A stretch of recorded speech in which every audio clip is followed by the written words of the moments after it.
রাষ্ট্রবাদী double engine পশ্চিমবঙ্গের ভারতীয় জনতা পার্টির সরকারের ৮ মাসের যে বাজেট, অর্থাৎ আপনারা জানেন এই বর্ষে নির্বাচন ছিল। নির্বাচন যে বর্ষে যে রাজ্যে হয় সেখানে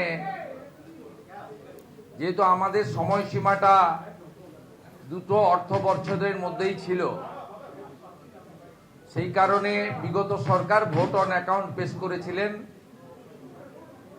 এপ্রিল, মে, জুন, জুলাই এই 4 মাস ধরে ভোট অন অ্যাকাউন্টের দ্বারা আমাদের এখানকার অর্থনীতি বা বাজেট নিয়ন্ত্রিত হচ্ছে।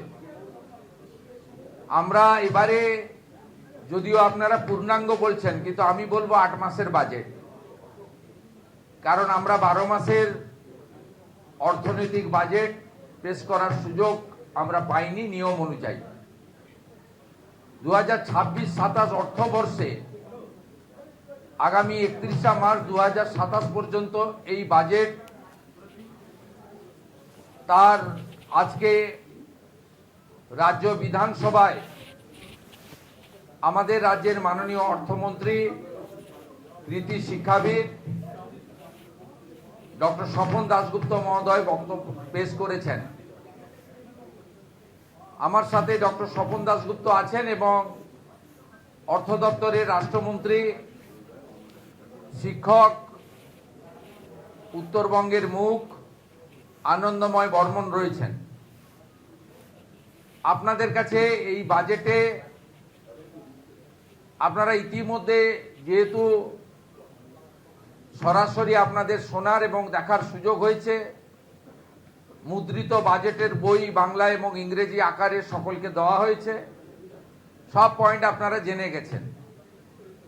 এই বাজেটে 5টি শক্তিকে সামনে রেখেই বাজেটের মূল দিক নির্দিষ্ট করা হয়েছে। আপনাদেরকে এই 5টা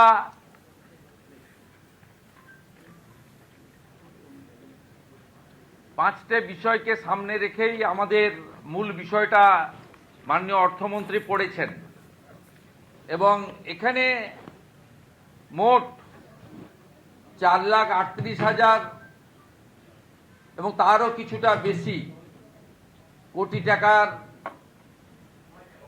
বাজেট পেশ করা হয়েছে, যে বাজেট কার্যত আমাদের আয় ব্যয়ের মধ্যে এবং প্রয়োজনীয় ফান্ড সোর্স এবং কোথায় থেকে আমরা পেতে পারি এবং বিগত কয়েকটি বছরের জমা খরচের হিসাবকে সামনে রেখেই পেশ করা হয়েছে। এক্ষেত্রে এক কথায় যদি বলা যায়, এবারের বাজেটে যে 5টি শক্তির কথা বলা হয়েছে, সেবা শক্তি, শিল্প শক্তি, জ্ঞান শক্তি সহ, এই বাজেটে পশ্চিমবঙ্গের ঐতিহ্য, সংস্কৃতি, হারিয়ে যাওয়া পশ্চিমবঙ্গের গরিমা এবং সময়ের ডাক, অর্থাৎ প্রয়োজনের যে প্রাসঙ্গিকতা, তাকে অগ্রাধিকার দেওয়া হয়েছে।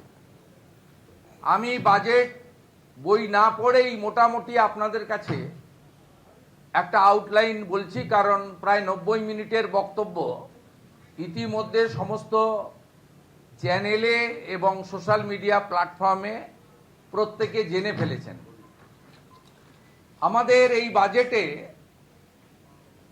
অগ্রাধিকারের জায়গায় আছে পশ্চিমবঙ্গের সুরক্ষা, নাগরিকদের মর্যাদা, ভয়মুক্ত পরিবেশ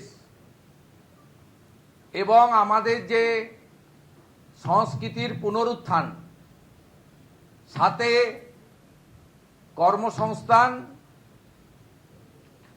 এবং 2টি বিষয় অগ্রাধিকার পেয়েছে, শিল্প এবং কৃষক বা কৃষি। তার সঙ্গে আমরা উল্লেখযোগ্যভাবে গুরুত্ব দিয়েছি শিক্ষা এবং স্বাস্থ্যকে।